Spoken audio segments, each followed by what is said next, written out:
News 24 কে তার এই জন্মদিনে আমি শুভেচ্ছা জানাই, ভালোবাসা জানাই। তার দীর্ঘ পথ চলার আমি শুভকামনা জানাই। সাংবাদিকতা একটা পবিত্র পেশা। সাংবাদিকতা এদেশের মুক্তিযুদ্ধের অন্যতম আমাদের নির্দেশনা যারা দিতেন তাদের মধ্যেই সাংবাদিক বন্ধুরা সবচেয়ে বেশি আমাদেরকে যোদ্ধা হিসেবে এবং তারা নিজেরা কলম যোদ্ধা হিসেবে 71 সালে প্রমাণ করেছে যে সাংবাদিকতা কত পবিত্র এবং কত তীক্ষ্ণ, কত সংগ্রামী একটি পথ চলা, যে একটা জাতিকে সঠিক পথে, একটা সরকারকে সঠিক পথে নিতে পারে একমাত্র সাংবাদিক।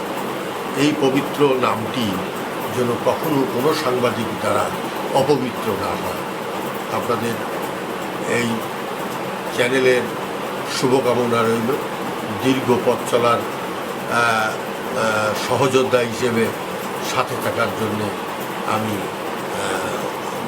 সবাইকে আহ্বান জানাবো যে এই পথ চলার জন্য তাদের অত্যন্ত মসৃণ, সংগ্রামী এবং নির্ভীক হয়।